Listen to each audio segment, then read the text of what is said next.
'n sagte oggendson het oor die Stellenbosch begraafplaas geskyn, waar Hendrik Venter voor die graf van sy vrou, Victoria, gekniel het. Die wind het deur die eikebome gewaai en die droë blare het oor die netjiese rye grafstene gedans. Vandag was dit presies 'n jaar sedert hy haar verloor het. Die ryksakeontwikkelaar het blomme oor die graniet gerangskik en met sy vingers oor die ingegraveerde naam van sy vrou gestreel. "Fitch," het hy sag gefluister, "ek mis jou elke dag." Sy oë het na die foto gekyk wat in die graniet geëets was, haar glimlag, helder en lewendig, in teenstelling met die koue klip wat dit omring. Hendrik was 'n imposante figuur in die Kaapstadse sakewêreld, die eienaar van Venter Eiendomme, een van die grootste eiendomsontwikkelingsmaatskappye in Suid-Afrika. Hy het die afgelope jaar in sy werk gedompel en het nuwe projekte in elke groot stad oor die land onderneem, net om te vermy dat hy in die leë huis bly wat hulle eens gedeel het. Maar vandag, op hierdie somber herdenking, kon hy nie meer weghardloop nie. Terwyl hy opstaan en die stof van sy dierpak afborsel, het hy 'n klein figuur opgelet wat tussen die grafstene beweeg het. 'n Jong meisie, maar en in verslete klere, het nader gekom. Sy het 'n plastieksakkie vol lekkers en klein snoeperye in haar arms gedra. Haar groot bruin oë het hom waargeneem. "Oom," het die meisie gesê met 'n stem wat tussen vrymoedigheid en skugterheid gewissel het. "Wil oom 'n lekker koop? Ek verkoop dit sodat ek medisyne vir my ouma kan koop."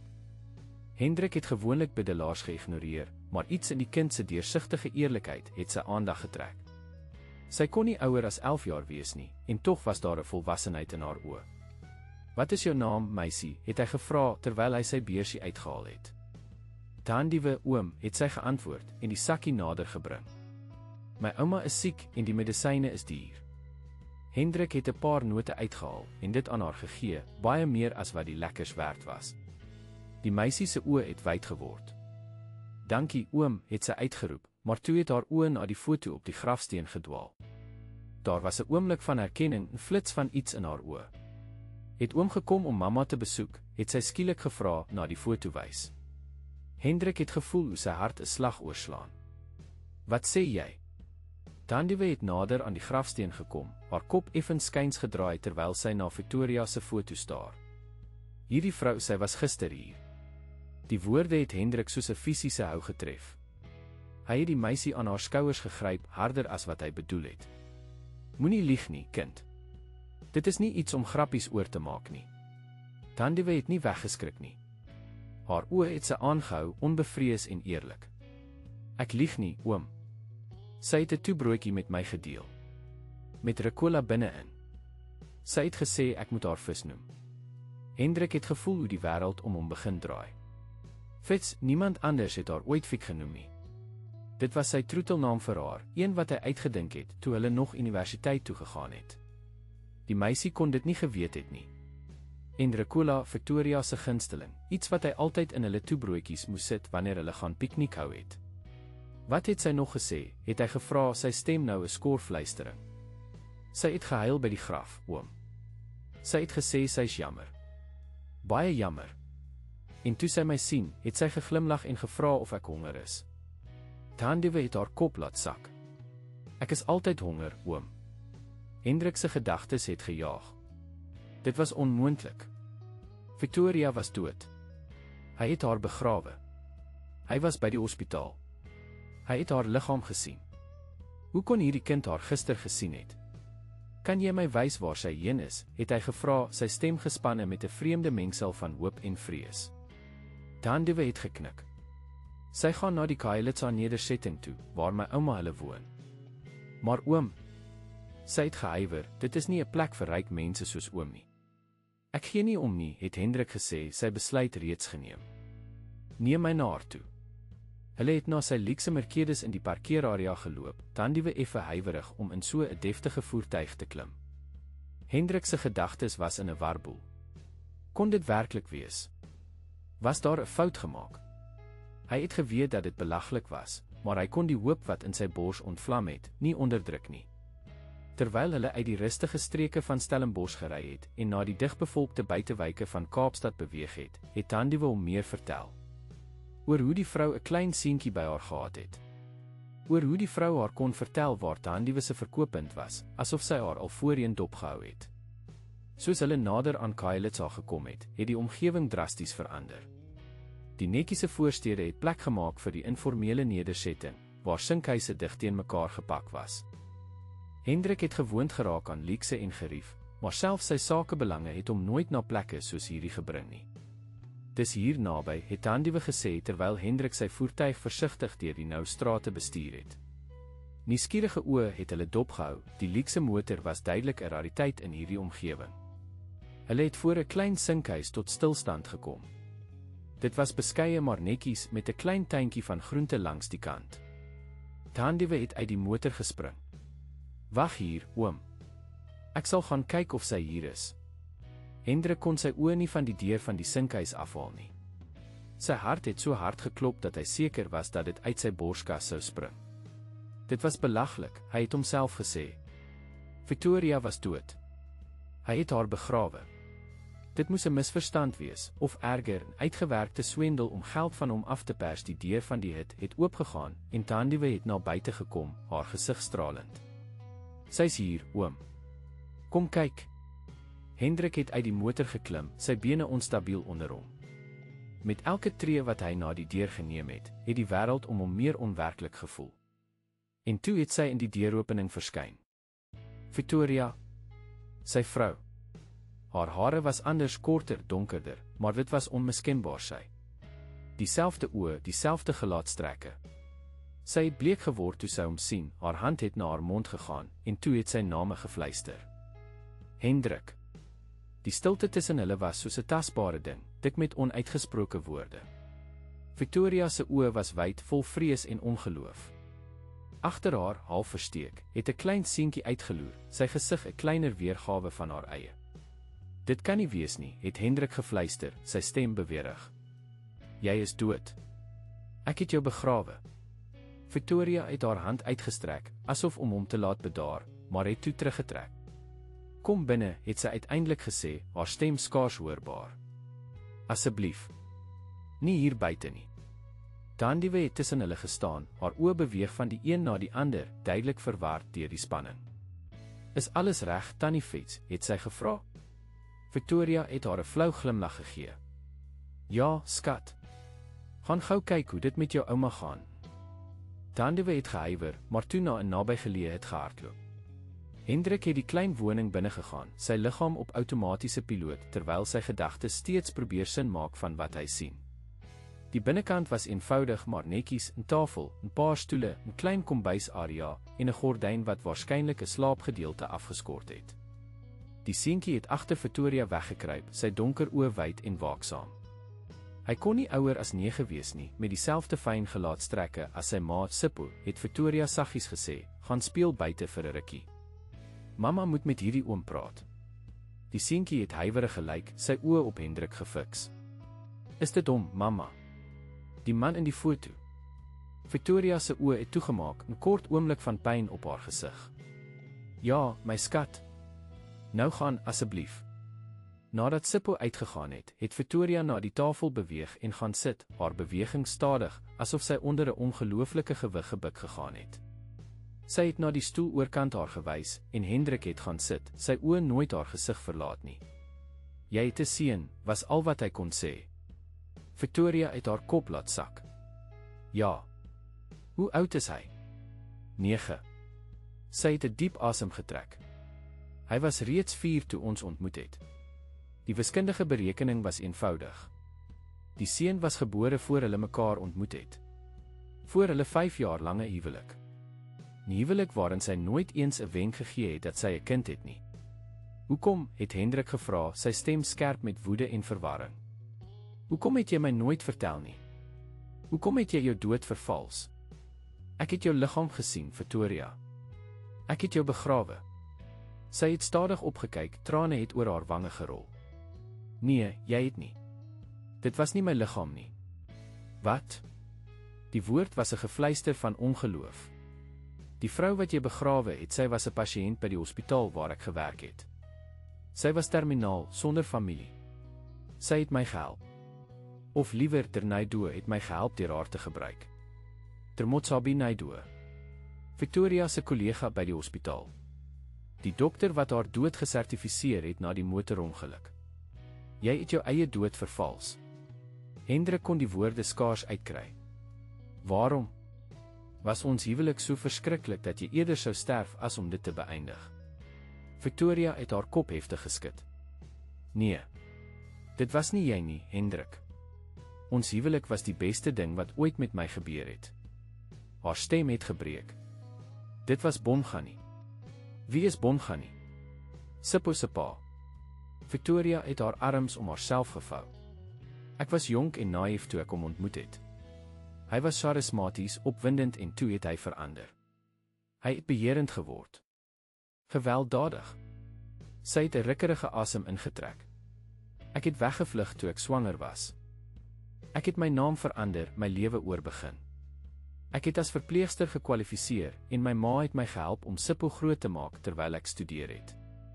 Hendrik het gevoel hoe sy woede verdiep, maar nou was dit gerig op hierdie onbekende man eerder as op Victoria. En toe het ons mekaar ontmoet. Sy het geglimlag, 'n treurige, herinnerende glimlag. Ja. En jy was als wat hy nie was nie. Jy was vriendelik en bedagsaam en sy het haar oë laat sak.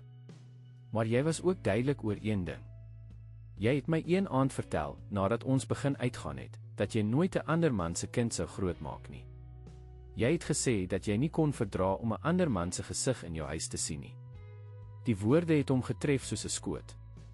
Hy het dit gesê. Dit was na 'n paar drankies, toe hulle oor die toekoms gepraat het.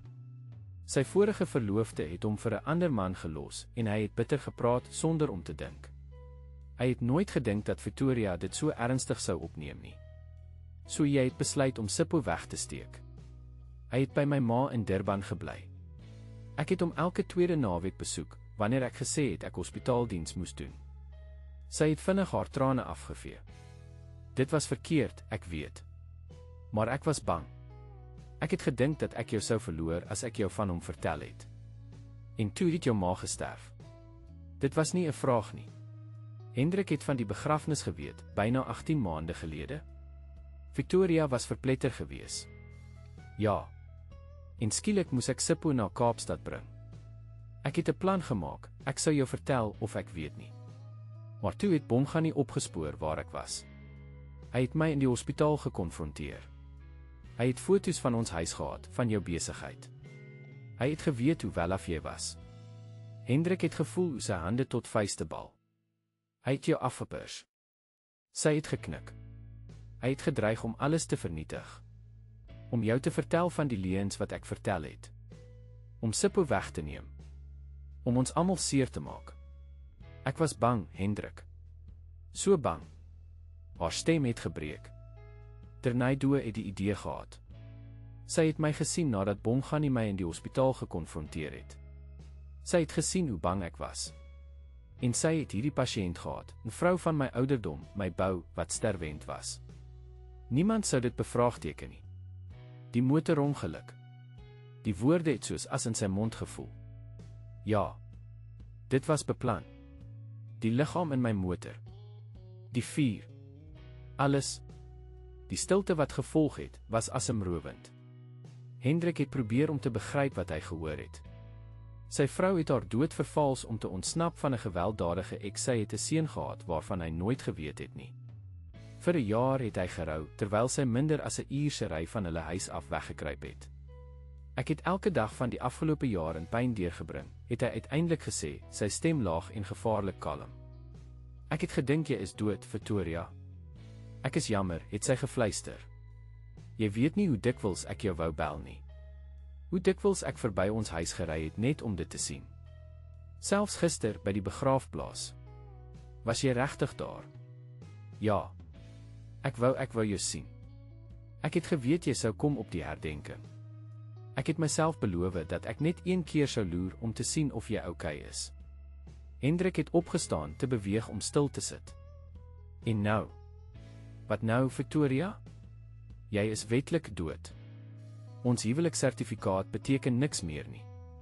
Ek het 'n grafsteen gekoop vir jou liggaam, maar daar is geen liggaam nie.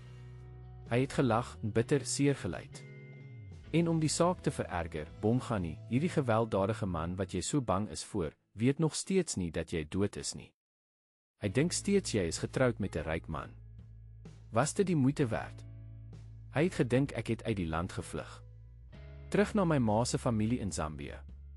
Ek het Sipho se skool verander, ons het ons name verander, ons het baie versigtig gelewe. Hendrik het weer gaan sit, skielik moeg. En hoe oorleef julle? Waar kry julle geld? Ek werk in 'n kliniek hier in Khayelitsha onder 'n ander naam. Dit is nie veel nie, maar genoeg om te oorleef. Buite het hulle die geluide van kinders wat speel gehoor. Sipho en Thandiwe se stemme was herkenbaar onder hulle. Hy lyk soos jy, het Hendrik sag gesê.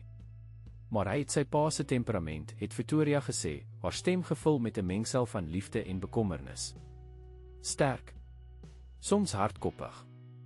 Nog 'n stilte, maar hierdie keer minder gespanne, meer besinnend.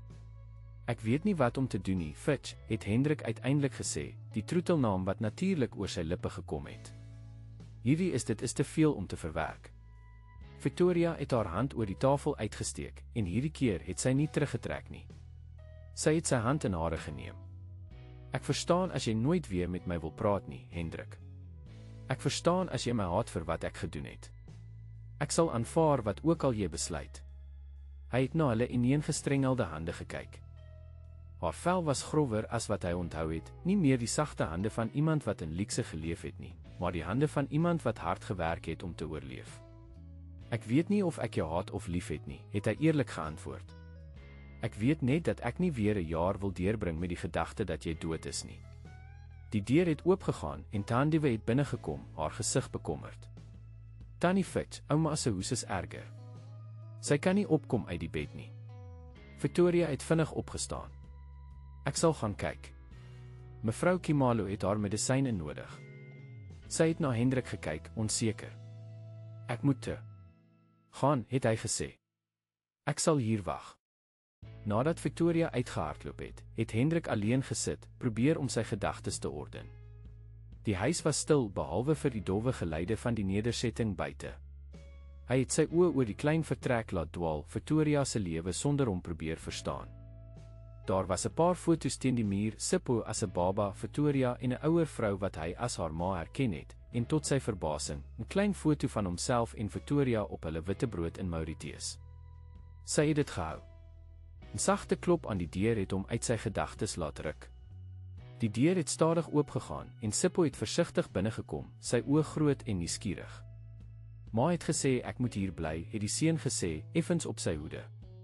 Hendrik het regop gaan sit, skielik bewus van hoe bedreigend hy vir die seun moes voorkom. Hy het probeer glimlag. Dis reg, ek is Hendrik.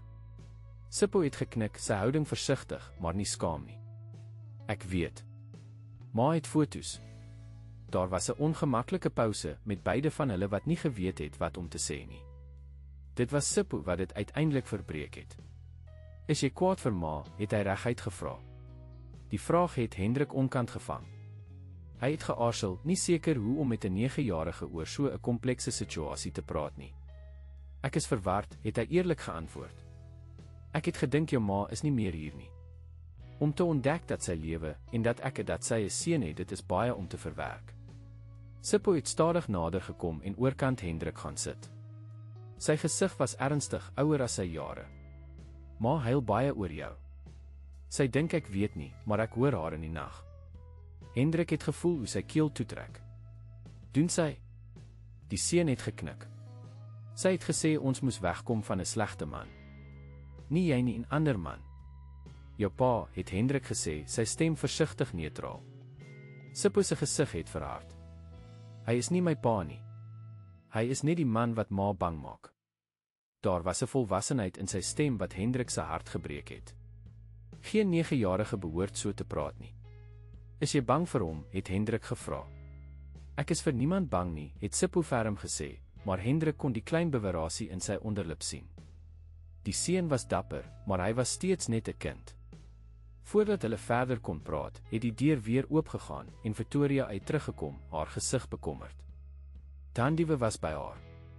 Mevrou Khumalo het longontsteking, het Victoria gesê. Sy het antibiotika nodig, maar die kliniek het nie meer voorraad nie. Sy het hulpeloos na Hendrik gekyk. Ek weet nie wat om te doen nie.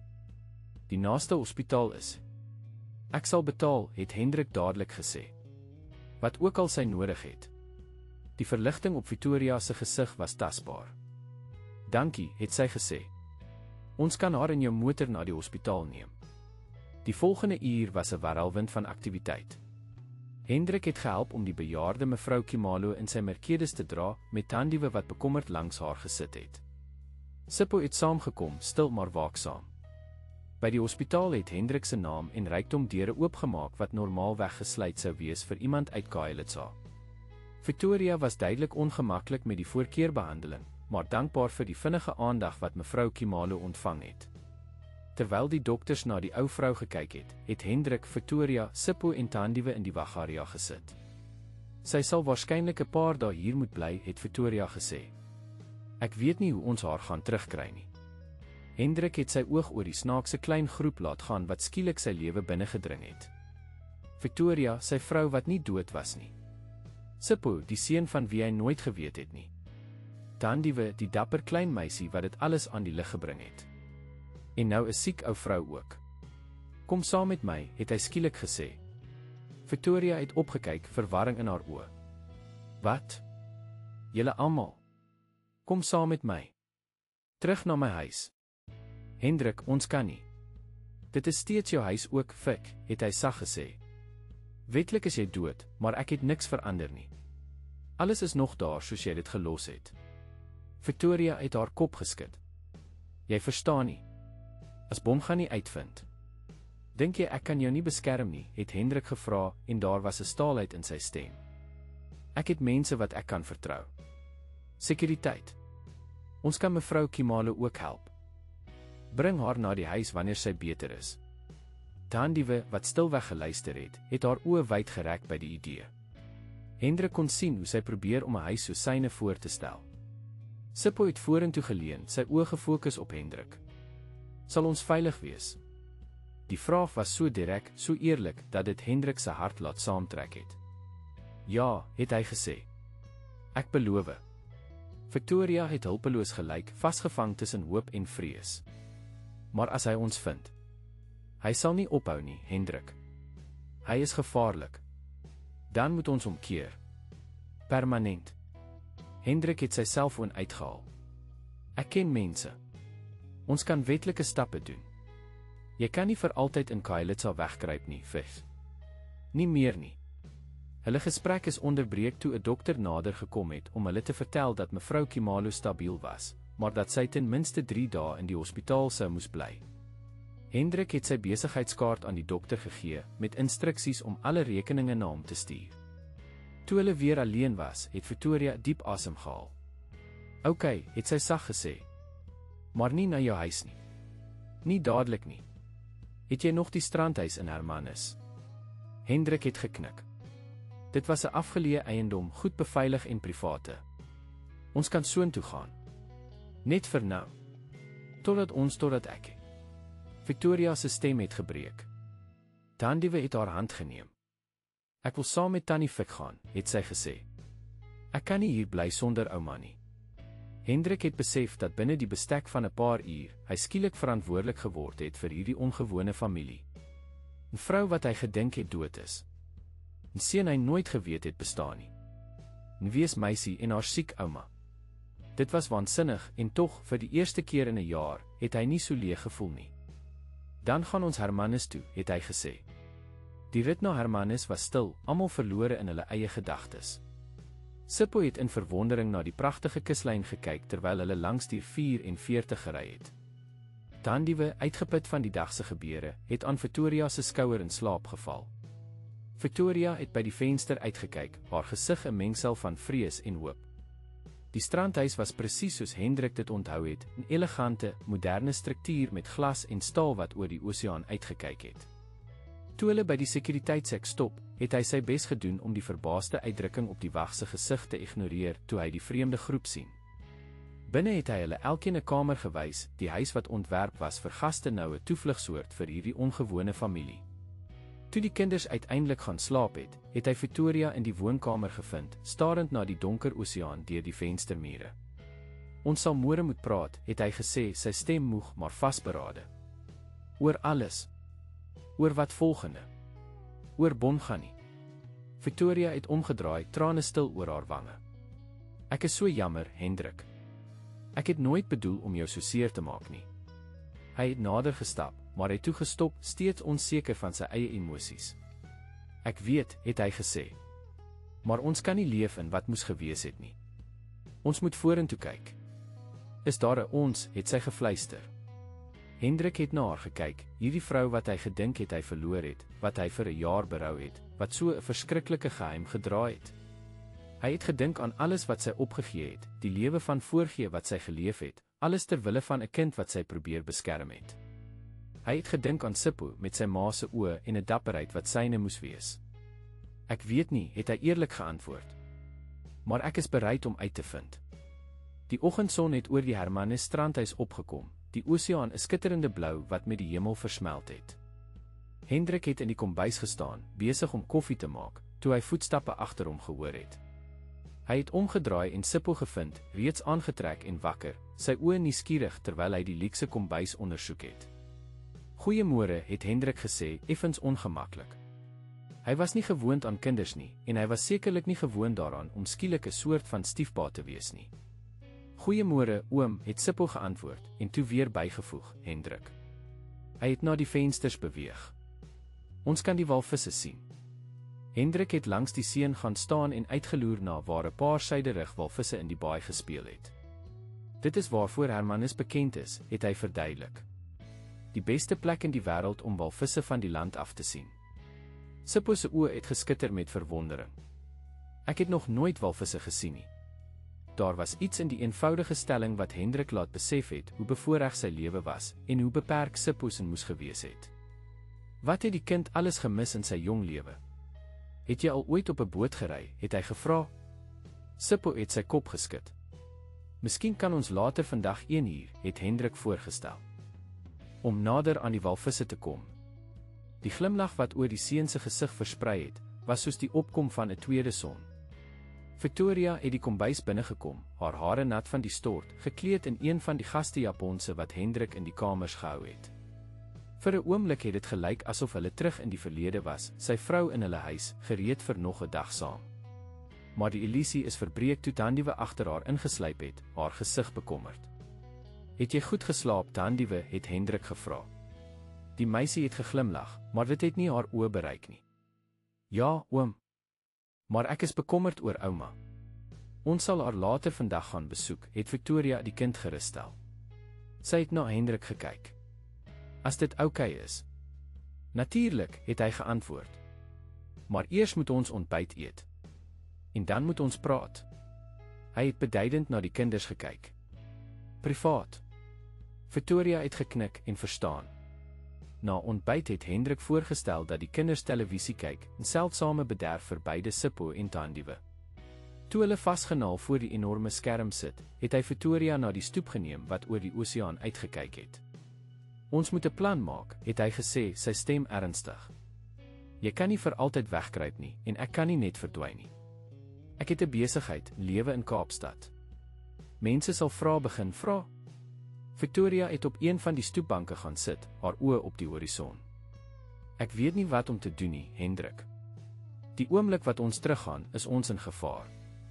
Bongani het kontakte, hy sal uitvind. Wie presies is hierdie man, het Hendrik gevra en langs haar gaan sit. Jy het gesê hy was gewelddadig, maar wat doen hy? Hoekom is jy so bang vir hom? Victoria het diep asem gehaal. Bongani Radebe. Hy was betrokke by dwelmhandel in die Kaap. Hy het 'n groot netwerk van mense wat vir hom werk. Toe ek hom ontmoet het, het ek nie geweet wat hy doen nie.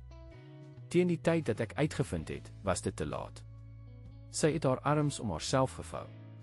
Hy het my geslaan, my beheer, my afgeknou. Toe ek swanger geraak het, was dit my kans om te ontsnap. Ek het gewag totdat hy weg was op 'n besigheid, en toe het ek gevlug, terug na my ma in Durban. Hendrik het gevoel hoe sy kaak span. Die gedagte dat iemand aan Victoria geraak het, haar seer gemaak het. Het hy jou ooit probeer opspoor? Voor verlede jaar. Hy het probeer, maar my ma en ek het versigtig gelewe. Ek het my naam verander, na 'n klein dorpie buite Durban getrek.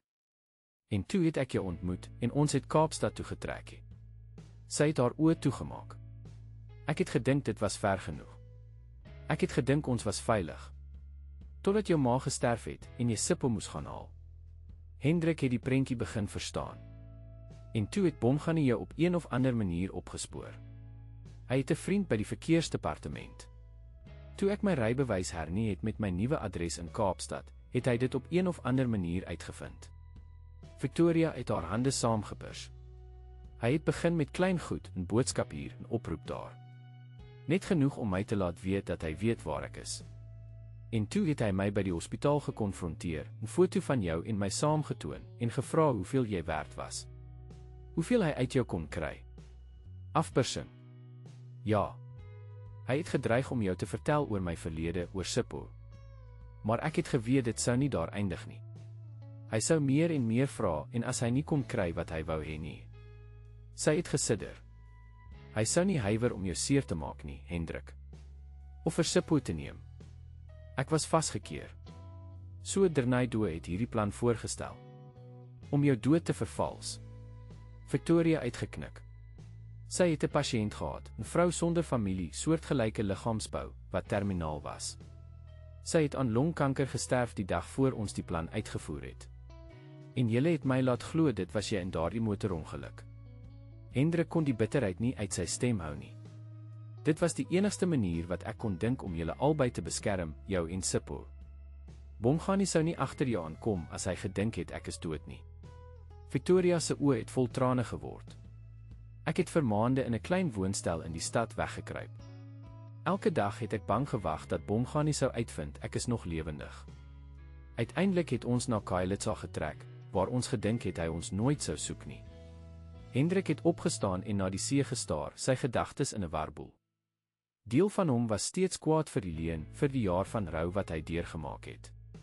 Maar 'n groter deel het begin verstaan waarom sy gedoen het wat sy gedoen het. Sy lewe was nog nooit in gevaar gewees nie. Hy het nog nooit geweet wat dit was om regtig bang te wees nie.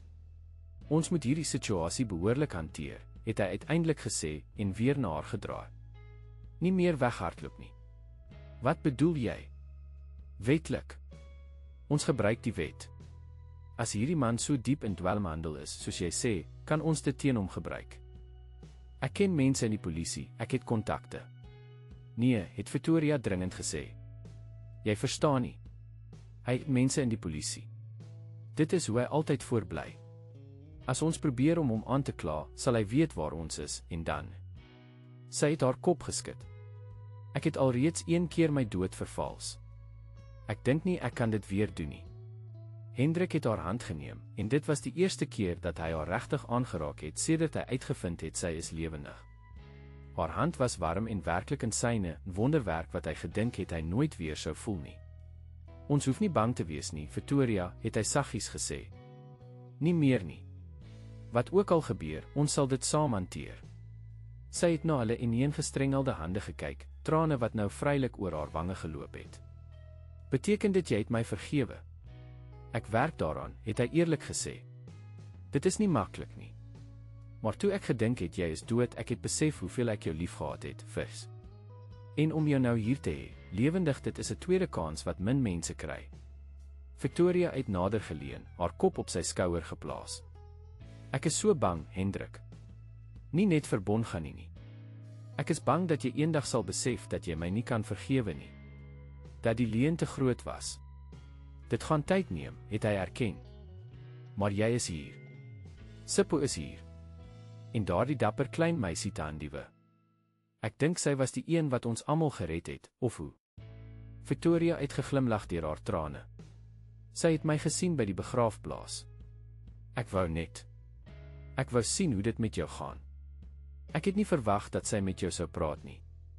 Hulle is onderbreek deur Sipho se stem wat hulle geroep het. Hy en Tandiewe het op die stoep uitgebars, hulle gesigte opgewonde. Ons het walvisse gesien wat spring, het Tandiewe uitgeroep. Reg daar. Sy het na die baai gewys waar die massiewe diere hulle vinne gewys het. Hendrik het na die kinders gekyk, toe na Victoria, toe na die walvisse in die baai. Vir 'n oomblik het alles reg gevoel, hierdie vreemde, saamgelapte familie wat saam na die wonder van die natuur kyk.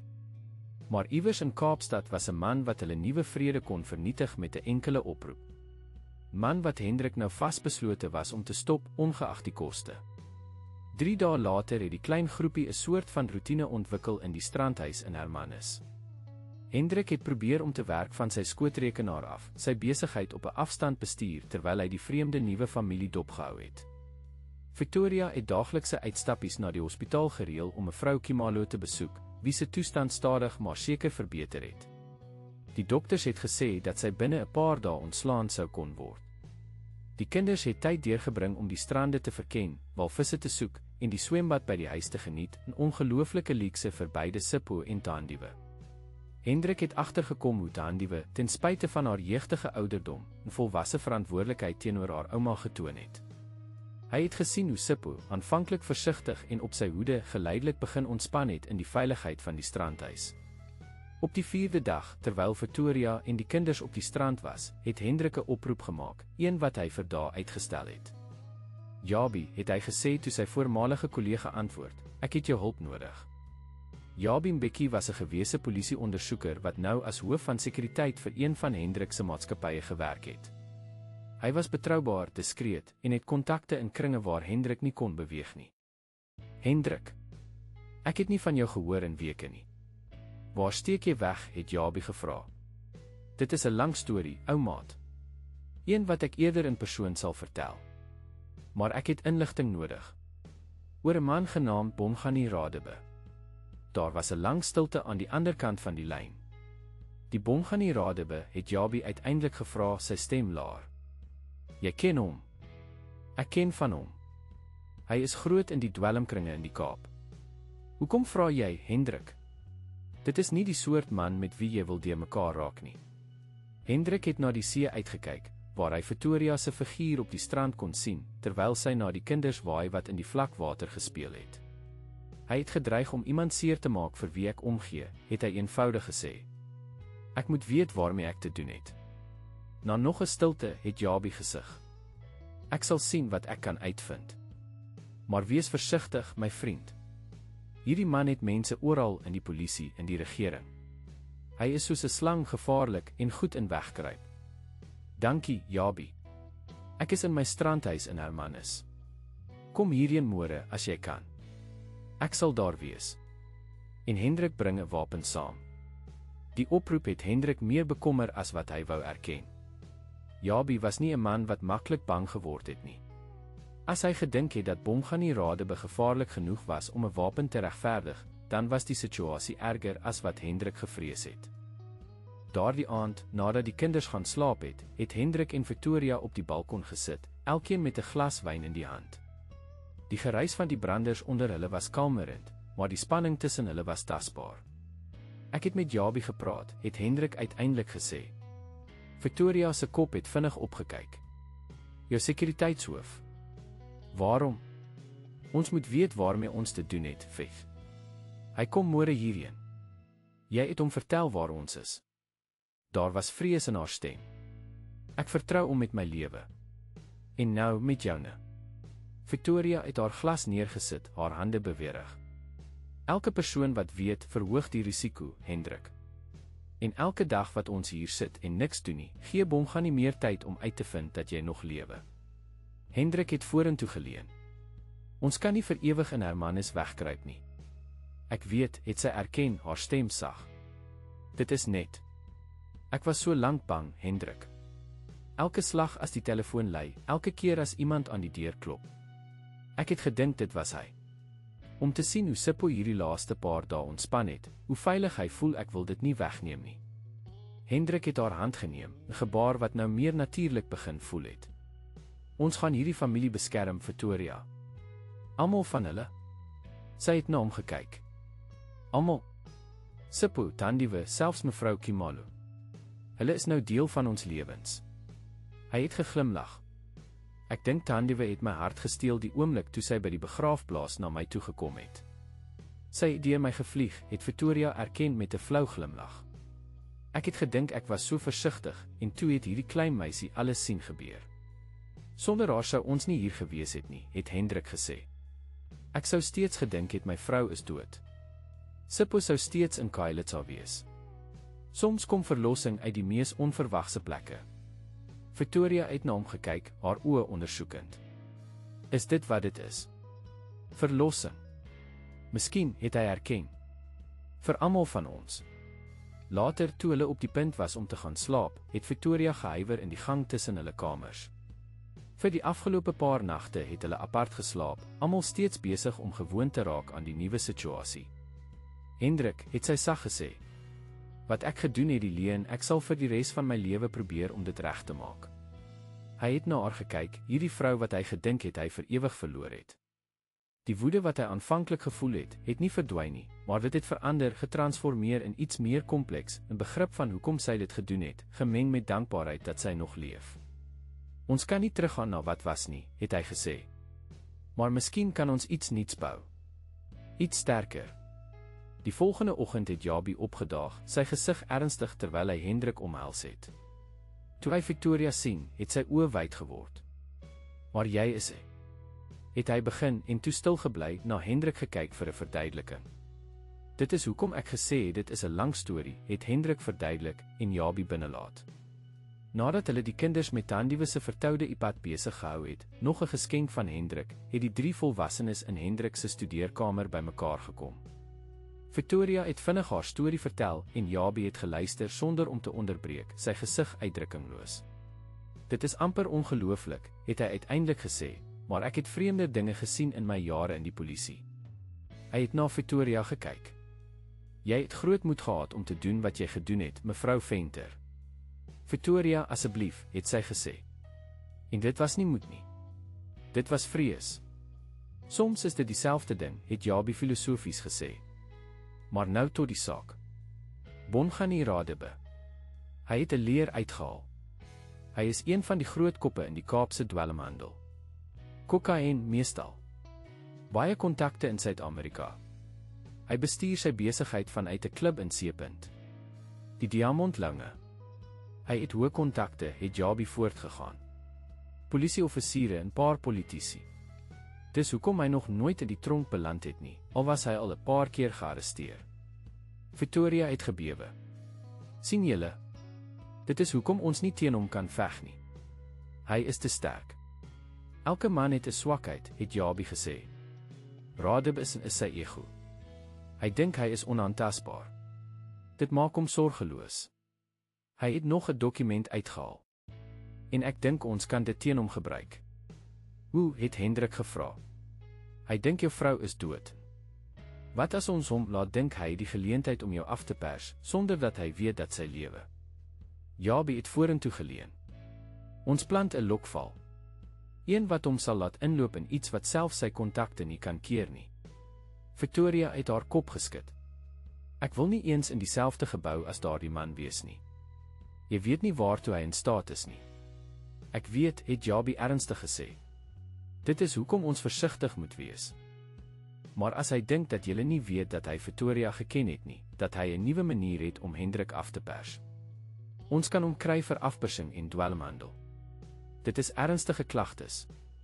Hendrik kon sien dat Victoria steeds nie oortuig was nie. Ons hoef nie nou te besluit nie, het hy gesê. Ons kan. Hy is onderbreek deur 'n harde slag van iewers in die huis, gevolg deur Tandiewe se stem wat uitgeroep het, oom Hendrik. Kom gou. Die 3 volwassenes het na die woonkamer gehardloop om Tandiewe te vind wat by die venster staan, haar gesig bleek. Daar is 'n man by die hek, het sy gesê, haar stem bewerig. Hy het 'n foto gewys aan die sekuriteitswag. Victoria het na die venster gestorm en haar asem skerp ingetrek. Selfs van ver af kon hulle die konfrontasie by die sekuriteitshek sien, 'n groot man in 'n swart Audi met wat gelyk het soos 'n foto in sy hand, terwyl hy met die wag geargumenteer het. Dit is hy, het Victoria gefluister, haar gesig nou so wit soos papier. Bongani. Hendrik het na Jabie gekyk, wie se hand reeds onder sy baadjie was, waarskynlik op soek na 'n wapen. Hoe het hy ons gevind, het hy gevra, sy stem laag. Voordat iemand kon antwoord, het Sipho die kamer binnegekom, sy oë wyd toe hy die paniek op almal se gesigte sien. Wat gaan aan, het hy gevra. Jabie het vinnig opgetree. Vat die kinders na die agterste slaapkamer, het hy aan Victoria gesê. Sluit die deur. Moenie uitkom totdat een van ons jou kom haal nie. Victoria het Sipho en Tandiewe geneem en hulle vinnig uit die kamer gelei, terwyl sy Sipho se vrae probeer kalmeer het met 'n stem wat sy desperaat probeer het om kalm te hou. Hy het jou gevolg, het Jabie aan Hendrik gesê. Miskien vanaf die hospitaal. Miskien het hy al die hele tyd dopgehou. Wat doen ons nou, het Hendrik gevra en na die hek gekyk waar die konfrontasie voortgeduur het. Die sekuriteitswag het duidelik geweier om die man deur te laat, maar vir hoe lank? Nou, het Jabie gesê en sy vuurwapen uitgetrek, nou beskerm ons jou familie. Hendrik het vinnig na sy selfoon gegryp en die sekuriteitswag by die hek gebel. Moenie hom inlaat nie, het hy streng gesê toe die wag antwoord. Onder geen omstandighede nie. As hy weier om te vertrek, bel die polisie. Ja, meneer Venter, het die wag geantwoord, sy stem gespanne. Maar hy sê hy sal nie weggaan totdat hy met u gepraat het nie. Hy sê hy ken u vrou. Hendrik het na Jabie gekyk, wat langs hom gestaan het, sy oë waaksaam en sy wapen gereed. Sê aan hom ek sal nou uitkom. Hou hom by die hek. Is jy seker dit is 'n goeie idee, het Jabie gevra toe Hendrik die oproep beëindig het. As hy weet Victoria is hier, waarom sou hy by die hek wag? Hy sou die polisie gebel het, gesê het sy het haar dood vervals. Hendrik se gedagtes het vinnig gewerk. Ek dink hy vermoed sy is lewend, maar hy weet nie verseker nie.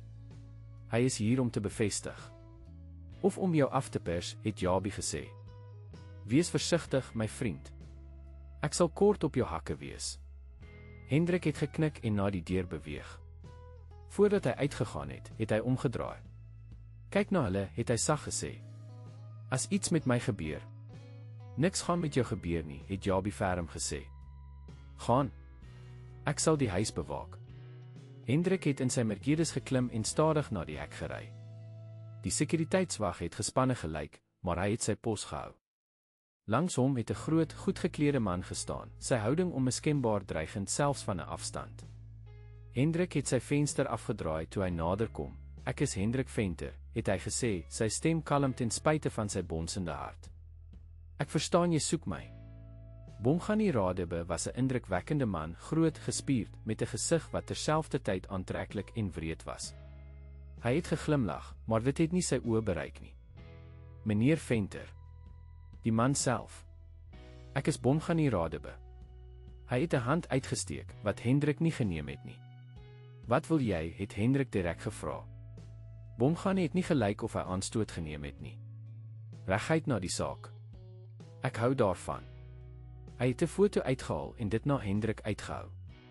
Herken jy hierdie vrou? Dit was 'n foto van Victoria, nie onlangs nie, waarskynlik van 'n paar jaar gelede. Hendrik het sy bes gedoen om sy gesig uitdrukkingloos te hou. Dit is my oorlede vrou. Wat daarvan? Oorlede, het Bongani herhaal, die woord uitgereik asof hy dit geproe het. Interessant. Want sien, ek het rede om te glo dat sy nie heeltemal so oorlede is as wat almal dink nie. Hendrik het sy bes gedoen om verbaas te lyk. Wat praat jy van? My vrou is dood. Ek het haar begrawe. Het jy? Bongani het vorentoe geleun, sy stem laer. Of het jy 'n leekes begrawe terwyl Victoria vir jou 'n speletjie gespeel het? Jy is mal, het Hendrik gesê en maak of hy omgedraai om te vertrek.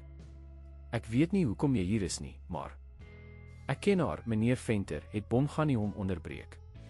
Lank voor jy haar ontmoet het. Ek weet dinge van haar wat jy nooit sal weet nie. Soos die klein tatoeëermerk laag op haar rug. Of die seën wat sy vir my gehad het. Hendrik het gevoel hoe sy maag draai. Die tatoeëermerk was waar 'n kleinster wat Victoria gekry het toe sy jonger was, een wat sy altyd probeer versteek het. Hy moes sy woede onderdruk. My vrou is dood in 'n motorongeluk 'n jaar gelede, het hy herhaal. Ek weet nie wie jy dink sy was nie, maar jy is verkeerd. En as jy nie nou van my eiendom af vertrek nie, bel ek die polisie. Bongani het weer daardie koue glimlag gegee. Is dit so? Miskien moet ek hulle vertel van die vrou wat ek by Groote Suur Hospitaal gesien het 2 dae gelede, 'n vrou wat baie soos jou oorlede vrou gelyk het, net met korter, donkerder hare, 'n vrou wat 'n klein seentjie by haar gehad het. Hy het 'n ander foto uitgehaal, 'n onlangse een, duidelik in die geheim geneem, wat Victoria gewys het wat die hospitaal verlaat. Hendrik het sy kakebeen styf gehou om te verhoed dat dit val. Hulle was gedop. Miskien selfs van die eerste dag af by mevrou Kimalo se toelating. Ek dink jy sal vind dat jou oorlede vrou eintlik baie lewend is, het Bomghani voortgegaan. En ek dink jy weet dit. Die vraag is, wat is dit werd vir jou dat niemand anders uitvind nie? Die polisie, die belastingmense, die versekering. Al daardie mense wat bedrieg is toe Victoria besluit het om te sterf. Nou was die situasie duidelik, Bomghani het nie geweet dat Hendrik pas self uitgevind het dat Victoria lewendig was nie. Hy het gedink hy het 'n vars afpersgeleentheid ontdek. Wat wil jy hê, het Hendrik gevra, besluit om saam te speel. Nou praat ons, het Bomghani gesê en sy glimlag het wyer geword. Sê ons begin met 10 miljoen rand. As 'n afbetaling om my stilte te koop. 10 miljoen. Hendrik het 'n lag geforseer. Jy is mal, ek het nie daardie soort geld nie. Moenie met my speel nie, venter. Almal weet jy is een van die rykste eiendomsontwikkelaars in die land. 10 miljoen is kleingeld vir jou. Hendrik het probeer tyd wen, sy gedagtes het vinnig gewerk. Ek sal moet reëlings tref. Dit is nie asof ek daardie soort geld in my beursie dra nie. Natuurlik, het Bomghani gesê. Ek sal jou tot môreoggend gee. 10 miljoen in kontant. Ek sal die besonderhede stuur vir waar om dit af te lewer. En as ek weier? Bomghani se glimlag het verdwyn, vervang deur iets kouds en gevaarliks. Dan gaan ek na die polisie toe. En na die pers. En na enigiemand anders wat sal luister. En nadat jy gearresteer is vir bedrog, nadat jou besigheid vernietig is, sal ek Victoria vind. Ek en my seun het onafgehandelde sake. Sy stem het 'n liefkosende kwaliteit gekry wat Hendrik se vel laat kriewel het. Ek mis hulle. Dis tyd dat hulle huis toe kom. Hendrik het sy hande so styf op die stuurwiel gehou dat sy vingerpunte wit was, om te keer dat hy uitreik en die man voor hom slaan. Môreoggend, het hy gesê, sy stem dodelik kalm. Ek sal jou kontak wanneer ek die geld het. Bomghani het geknik, tevrede. Slim besluit. En moenie probeer slim wees nie, venter. Ek het oë oral. As jy die polisie bel, as jy enige triks probeer wel, laat ek sê, daar is baie maniere wat 'n motor kan onklaar raak op hierdie gevaarlike paaie. Hy het een laaste kyk na die huis agter die hek gegee, asof hy probeer bepaal of Victoria en Sipho daar binne was. Ek sal wag vir jou oproep, het hy gesê en toe na sy oude gestap. Hy het die engine met 'n bril aangeskakel en weggetrek, stof opskop in sy vaart. Hendrik het 'n beweerige asem uitgeblaas en na die huis teruggekeer, waar Jabie by die deur op hom gewag het. Wat het hy gesê, het Jabie gevra sodra hulle binne was. Hy weet, het Hendrik eenvoudig gesê. Hy het 'n foto van Victoria by die hospitaal 2 dae gelede. Hy het julle gevolg, het Jabie gedog. Hy moes al agterdog gehad het. Victoria het uit die slaapkamer verskyn, haar gesig bleek. Het hy na Sipho gevra? Hendrik het geknik, sy uitdrukking grimmig. Hy het gedink ek en jy werk saam, dat ek geweet het jy lewendig was al hierdie tyd. Hy wil 10 miljoen rand hê om sy mond te hou. Hy kan ons by die gereg aangee, het Victoria gesê en op die naaste stoel neergeval. My vir die vervalste dood, jou vir sameswering. Hulle sal Sipho wegneem. Hulle sal. Dis nie wat hy wil hê nie, het Hendrik haar onderbreek. Nie regtig nie. Hy wil geld hê, ja, maar hy wil ook jou en Sipho terug hê. Hy het gesê julle het onafgehandelde sake. Victoria se oë het toegemaak, die pyn op haar gesig onmiskenbaar. Hy sal ons nooit uitlos nie. Jabie het sy vuurwapen teruggesit in sy skouerholster en gaan sit, sy gesig nadenkend. Miskien is dit tyd om die tafel om te draai, het hy stadig gesê. Wat bedoel jy, het Hendrik gevra. Hy dink jy gaan hom afbetaal. Hy dink jy is desperaat om sy stilte te koop. Wat as ons daardie teen hom gebruik? Victoria het opgestaan en begin loop, haar hande het gebewe. As julle dink ek gaan enige plan volg wat my in dieselfde gebou as daardie man plaas, is julle mal hè. Nee, het Jabie gesê. Nie jy nie. Net Hendrik. En ek. Hy het na Hendrik gedraai. Ons kan 'n lokval opstel. Die 10 miljoen as lokaas gebruik. Ek ken mense by die Valke, die elite misdaadeenheid. Hulle sal te bly wees om Bomghani Radebe te vang vir afpersing. En wanneer hulle begin grawe, hulle sal die dwelms vind, het Hendrik voltooi. Presies. Jabie het vorentoe geleun. Maar ons moet vinnig optree. Hy het gesê môreoggend. Dit gee ons min tyd. Victoria het geskit haar kop. En wat van ons? Wanneer hulle Bomghani arresteer, gaan alles uitkom. My vervalste dood. Die vervalsing van dokumente. Jabie se uitdrukking het sag geword. Dit is waar jy 'n keuse moet maak. If jy hou aan hardloop, altyd kyk oor jou skouers, if jy staan en veg. Dit kan dalk beteken dat jy moet erken wat jy gedoen het, Victoria. Maar onder die omstandighede. Met 'n gewelddadige man wat jou agtervolg het, wat jou gedreig het. Die howe is dikwels simpatiek teenoor slagoffers van geweld. Ons moet die kinders uit die pad kry, het Hendrik gesê, sy besluit reeds geneem. Victoria, jy Sipho en Thandiewe moet weggaan. Ek sal julle na my woonstel in Plettenberg stuur. Dis ver genoeg van hier af, en niemand weet daarvan nie. En jy? Victoria se oë was wyd, bang. Ek en Jabie sal hier bly. Ons sal die lokval stel. Ons sal hierdie ding eens en vir altyd oplos. Hendrik het nader gegaan en haar hand geneem. Geen meer wegkruip nie, Victoria. Geen meer leef in vrees nie. Dit eindig nou? Victoria het na hom opgekyk, en toe, tot sy verbasing, het 'n vonkie van determinasie in haar oë verskyn. Nee, het sy gesê, ek weier om weg te hardloop. Nie weer nie. Sy het regop gestaan. Ek sal die kinders wegstuur, Sipho, Thandiewe, na die Plettenberg woonstel. Maar ek bly. As ons hierdie man gaan stuit, dan doen ons dit saam. Jabie het na hulle gekyk, 'n klein glimlag op sy gesig. Nou het ons 'n plan, het hy gesê.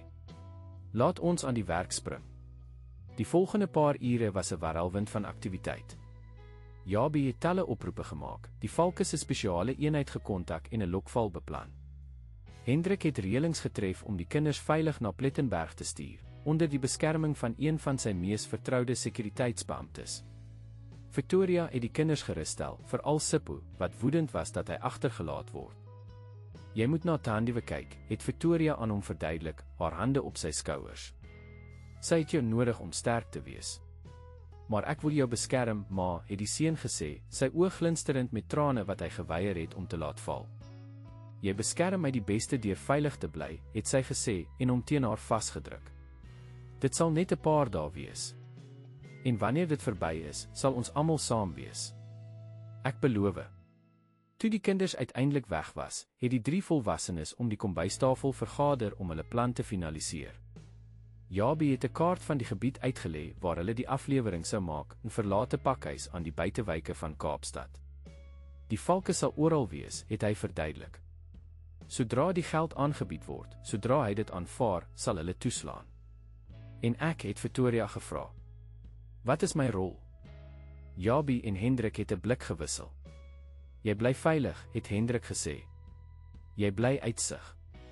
Ons kan nie bekostig dat Bomghani jou sien voor die lokval nie. Hy weet ek is hier, het Victoria geredeneer. Hy het 'n foto van my by die hospitaal. Hy vermoed jy is hier, het Jabie korrigeer. Maar as hy jou sien, as hy bevestig dat jy lewend is voordat ons gereed is, hy kan dinge doen wat ons nie kan voorspel nie.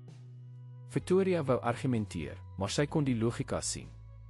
Goed, het sy toegegee. Maar ek wil naby wees. Ek wil weet wat aangaan. Jabie het geknik. Ons sal 'n veilige plek opstel. Jy kan alles sien en hoor, maar hy sal jou nie kan sien nie. Terwyl hulle voortgegaan het met die beplanning, het die son begin sak oor Hermanusbaai, die lig wat vlam in skakerings van rooi en goud. Hendrik het Victoria se hand gevat onder die tafel, 'n stil belofte dat wat ook al die nag sou bring, hulle dit saam sou trotseer. Iewers in Kaapstad het Bomghani Radebe gewag, oortuig dat hy eintlik alles sou kry wat hy wou hê, geld, wraak en die vrou en seun wat hy as sy eiendom beskou het. Hy het nie geweet dat in die skadu's 'n lokval wag wat sy hele wêreld sou verbrokkel nie.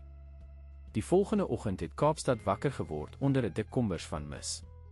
Teen die tyd dat Hendrik, Victoria en Jabie die stad binne gery het, het die mis begin lig, maar die lig was steeds grys en dreigend, asof die weer self die erns van die dag se gebeure weerspieël het.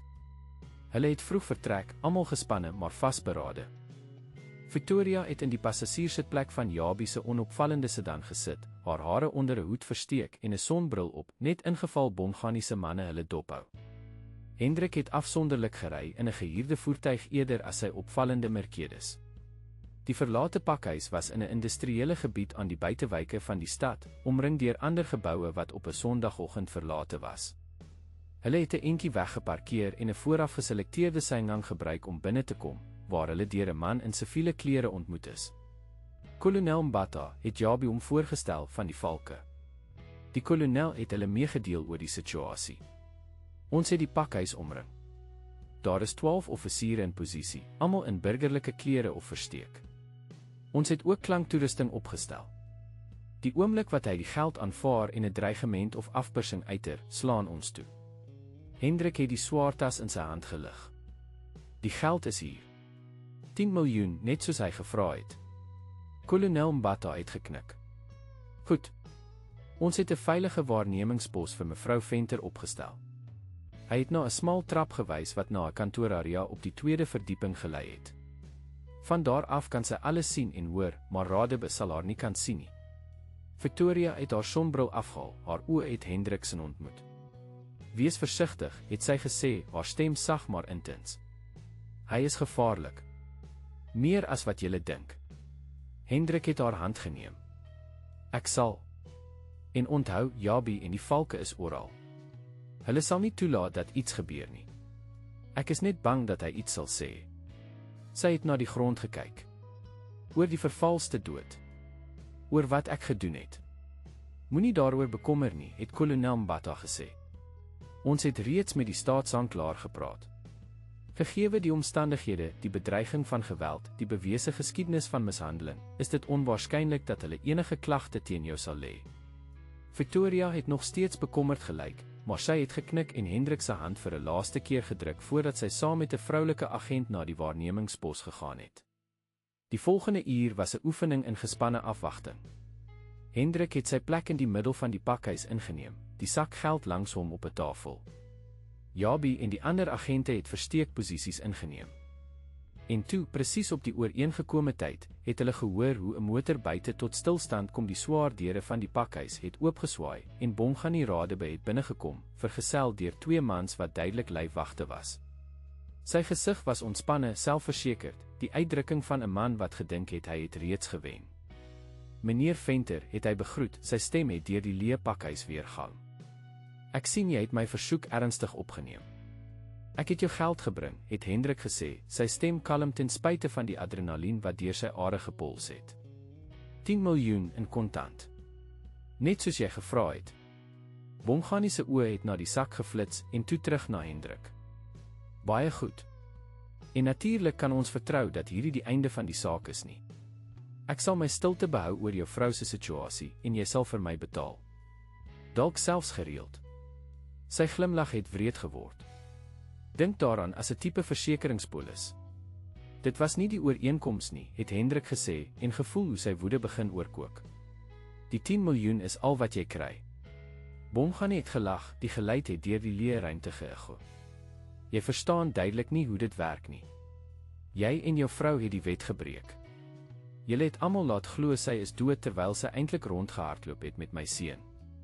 My seun, het hy beklemtoon, sy oë nou gevaarlik. Dit is nie wat ek gehoor het nie, het Hendrik gesê, probeer om tyd te wen terwyl die opnames gemaak word.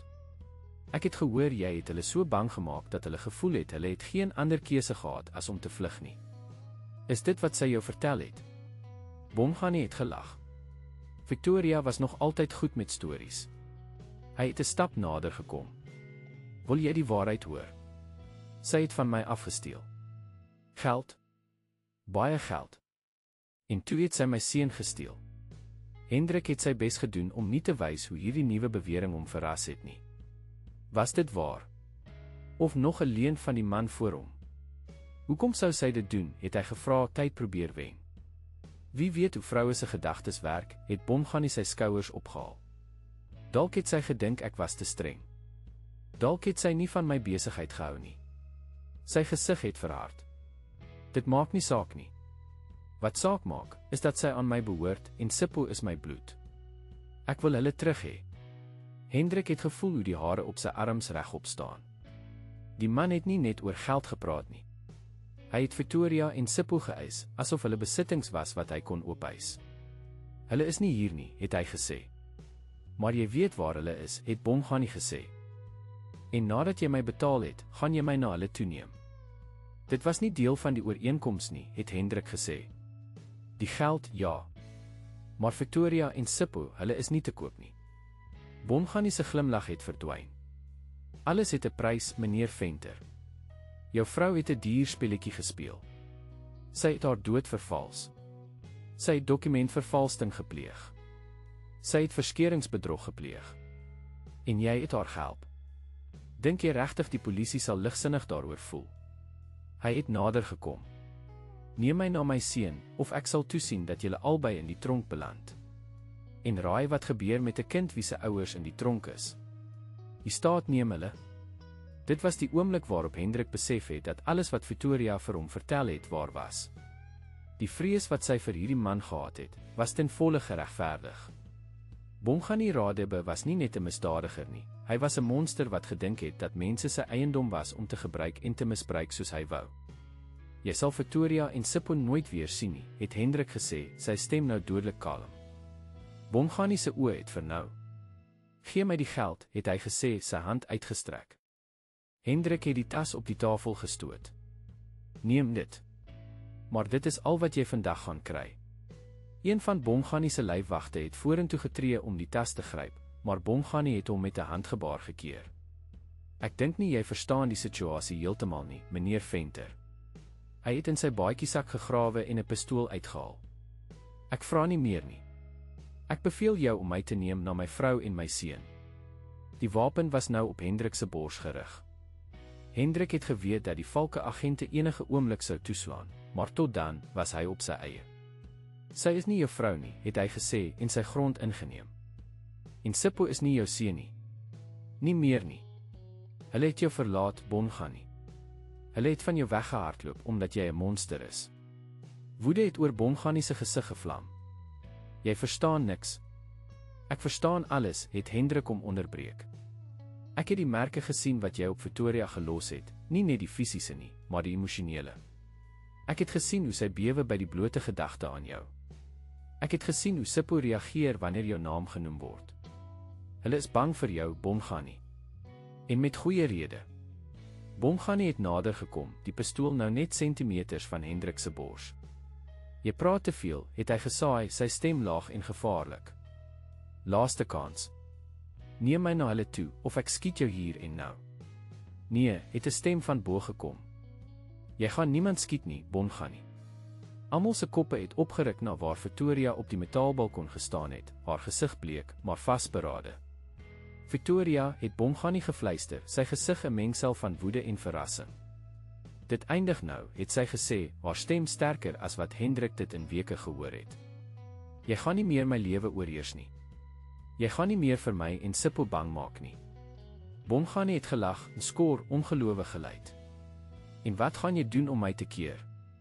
Jou dood vervals. O wag, dit het jy reeds gedoen. Nee, het Victoria gesê. Hierdie keer gaan ek die waarheid vertel. Oor alles. Oor hoe jy my geslaan het. Oor hoe jy my gedreig het. Oor hoekom ek moes vlug. Bongani se gesig het verhard en hy het sy wapen van Hendrik na Victoria gerig. Jy sal nie. Dit was die teken waarvoor die valke gewag het. Polisie het kolonel Mbata uitgeroep terwyl hy en sy agente uit hulle wegkruipplekke tevoorskyn gekom het, wapens gerig. Lê jou wapens neer. Vir 'n verskriklike oomblik het dit gelyk asof Bongani steeds sou skiet, sy wapen op Victoria gerig. Maar toe het sy lyfwagte hulle hande opgelig en Bongani het besef hy was vasgevang. Met 'n vloek het hy omgedraai en na die venster langs hom gehardloop, duidelik met die voorneme om te ontsnap. Sonder om te dink, het Hendrik hom agterna gesit, vasbeslote om nie toe te laat dat die man wat Victoria so seer gemaak het, ontkom nie. Bongani het die venster bereik en dit met die kol van sy pistool stikkend geslaan. Hendrik het hom net betyds bereik om sy baadjie te gryp, maar Bongani het omgedraai en die pistool weer op hom gerig. Wat volgende gebeur het so vinnig gebeur dat Hendrik dit skaars kon verwerk. Daar was 'n harde slag en Bongani het deur die venster geval, sy wapen het op die vloer geval. 'n Oomblik later het die valke deur die deur gehardloop, hulle eie wapens getrek, net om te sien hoe Bongani op die sypaadjie onder lê, beseer, maar lewend, omring deur stikkende glas. Arresteer hom, het kolonel Mbata beveel en 2 agente het na buite gehardloop om die gevalle man in hegtenis te neem. Victoria het van die balkon af na Hendrik gehardloop, haar gesig bleek van skok. Jy kon nie. Sy kon die woorde nie uitkry nie. Hy kon niks aan my doen nie, het Hendrik haar geruststel, al het sy hart nog steeds in sy keel geklop van wat amper gebeur het. Dis verby, Victoria? Ek kan jou nie meer seermaak nie. Kolonel Mbata het na hulle gekom, sy gesig ernstig. Meneer Radebe sal aangekla word van afpersing, besit van 'n onwettige vuurwapen en poging tot moord, het hy gesê. Met die opname wat ons gemaak het, plus die getuienisse, gaan hy vir 'n baie lang tyd in die tronk beland. En ons, het Victoria gevra, haar stem klein. Gaan ek aangekla word vir my dood vervals? Kolonel Mbata se gesig het versag. Soos ek vroeër gesê het, ek het reeds met die staatsaanklaer gepraat. Gegeewe die omstandighede, bewysbare geweld en dreigemente, is hulle bereid om dit as selfverdediging te beskou. Jy sal gemeenskapsdiens moet doen, daar sal 'n paar wetlike kwessies wees om uit te sorteer, maar nee, mevrou Venter, jy gaan nie tronk toe nie. Die verligting op Victoria se gesig was tasbaar. Sy het in Hendrik se arms ingeval, snikke het deur haar liggaam geruk, nie trane van hartseer nie, maar van verligting, van vryheid. 3 maande later was die Venter strandhuis in Hermanus gevul met die klank van lag en musiek. Kleurvolle ballonne het oral gehang en 'n groot banier het van die muur gehang, gelukkige verjaardag, Tandiewe. Die jong meisie, nou in 'n pragtige nuwe rok, het in die middel van die woonkamer gestaan, omring deur gaste. Haar oë was wyd van verwondering terwyl sy die verjaardagkoek voor haar aanskou het, die eerste werklike verjaardagkoek van haar lewe. Maak 'n wens, het Victoria haar aangemoedig, haar arm om die meisie se skouers. Tandiewe het haar oë toegemaak, diep asem gehaal en die kersse op die koek uitgeblaas. Almal het gejuig en sy het geglimlag, 'n stralende glimlag vol hoop en geluk. Wat het jy gewens, het Sipho gevra, nou byna 10 en heeltemal op sy gemak in sy nuwe lewe. As sy jou vertel, sal dit nie waar word nie, het Hendrik gelag en 'n speelse stamp teen Sipho se skouer gegee. Sipho het geglimlag, 'n onbesorgde, kinderlike glimlag wat 'n paar maande gelede ondenkbaar sou gewees het. Die verandering in die seun was merkwaardig, weg was die gespanne, ouer as sy jare kind wat Hendrik die eerste keer in die sinkhuis ontmoet het. In sy plek was 'n tipiese 9-jarige seun, vol energie en lewe. Oorkant die kamer het mevrou Kimalo in 'n gemaklike stoel gesit, haar gesondheid nou ten volle herstel. Sy het geglimlag terwyl sy die toneel voor haar waardeer het, haar oë glinsterend met dankbaarheid. Nadat almal 'n stuk koek gekry het, het Hendrik na Victoria gegaan wat by die vensterdeure gestaan het wat tot die strand lei. Hy het sy arms om haar middel gesit en sy ken op haar skouer laat rus. Gelukkig, het hy saggies gevra. Sy het omgedraai en na hom gekyk, haar oë vol met 'n vrede wat hy nooit voorheen daar gesien het nie. Meer as wat ek ooit gedink het moontlik is, het sy eerlik geantwoord. Die afgelope 3 maande was nie maklik nie. Daar was ondervragings, hofverskynings, wetlike kwessies om uit te sorteer. Bongani was in aanhouding met geen borg en sy verhoor was geskeduleer vir 'n paar weke in die toekoms. Die bewyse teen hom was oorweldigend, nie net vir afpersing nie, maar ook vir dwelmhandel, nadat die polisie sy kantoor en huis deursoek het. Victoria was nie aangekla vir haar vervalste dood nie, maar sy moes 300 uur gemeenskapsdiens doen, wat sy met graagte aanvaar het. Sy het selfs 'n nuwe projek begin om vroue te help wat slagoffers van huishoudelike geweld was, 'n manier om ander te help om 'n pad uit sulke situasies te vind, sonder om tot so 'n drastiese stap soos om hulle dood te vervals te hoef te gaan. Die grootste verandering was miskien in hulle gesin self. Hendrik en Victoria het besluit om Tandiewe wettig aan te neem, wat die meisie se gesig laat oplig het met 'n vreugde wat woorde te bowe gegaan het. Mevrou Kimalo het by hulle ingetrek as 'n soort surrogaat ouma vir beide Tandiewe en Sipho. En Sipho het Hendrik aanvaar met 'n openheid en vertroue wat die ouer man se hart laat smelt het. Hoewel Hendrik altyd gedink het hy nooit 'n ander man se kind sou grootmaak nie, het hy ontdek dat liefde nie daardie soort grense erken nie. Sipho was Victoria se seun, en dit was al wat saak gemaak het.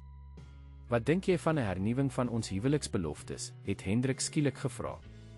Iets klein, net ons familie, nuwe begin, sonder enige geheime tussen ons. Victoria se oë het gevul met trane van vreugde. Ek sou dit baie graag wil doen, het sy gesê en haar arms om sy nek gesit. Later daardie aand, nadat die partytjie verby was en die kinders in bed was, het Hendrik en Victoria op die strand gestap, die sterre helder bo hulle. Wie sou gedink het dat 'n toevallige vraag van 'n kind by 'n begraafplaas tot alles sou lei, het Victoria gewonder, haar vingers verweef met Hendrik se.